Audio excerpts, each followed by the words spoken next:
Welcome back to another episode of Quick Picks with the Geek. I am your host, Bro Power the Geek. All right, fight fans. Next up, we've got Alessandro Costa versus Alden Coria in the flyweight division.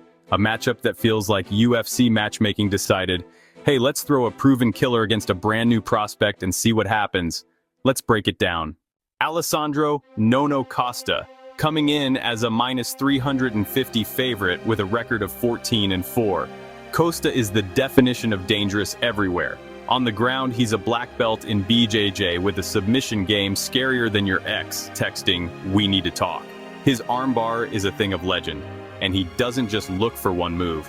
He chains attacks together like he's speedrunning a jiu-jitsu highlight reel. Top, bottom, scramble doesn't matter. The guy could probably find a choke in a game of Twister, but he's not just a grappler. On the feet, he's explosive. We're talking flying knees, cartwheel kicks, and the kind of counter right hand that makes his coaches cheer and his opponents reevaluate their career choices. He's got real finishing power for flyweight and doesn't like wasting time. A ton of his wins come in the first round.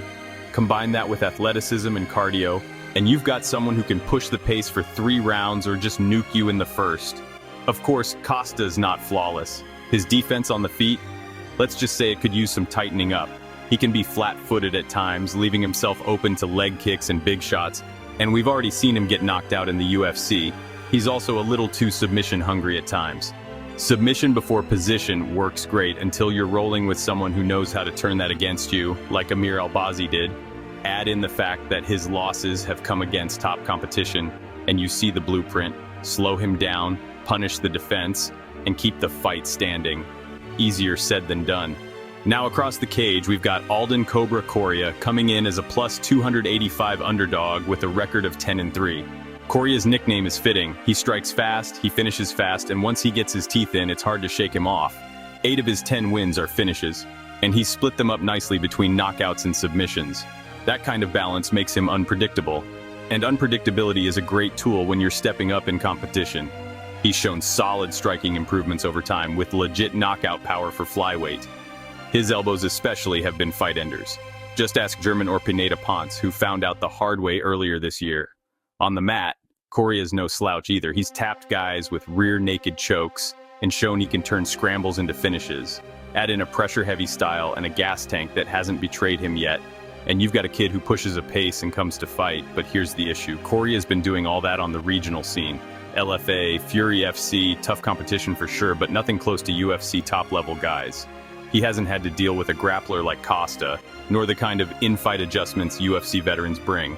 And defensively, he does get hit. A lot. Analysts have pointed out he sometimes hangs in the pocket just a little too long, waiting for the counter. That works against regional guys, but in the UFC, it's the fast track to staring at the ceiling lights. Combine that with a couple decision losses to names most UFC fans have never heard of, and you start to wonder how steep the climb's about to get.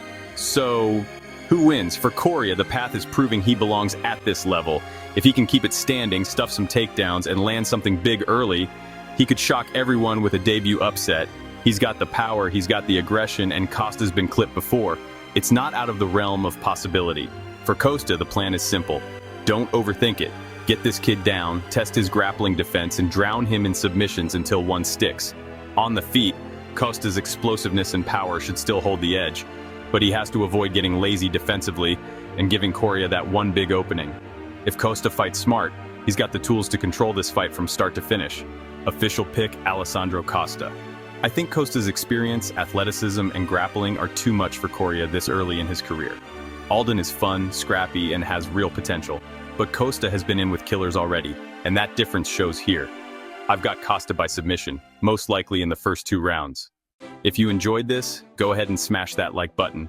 If you haven't subscribed yet, what are you waiting for? Hit that subscribe button and turn on notifications so you don't miss a beat when the next video drops. And don't be shy. Leave a comment below and let me know who you got winning this fight. Let's see who really has the crystal ball around here. Until next time.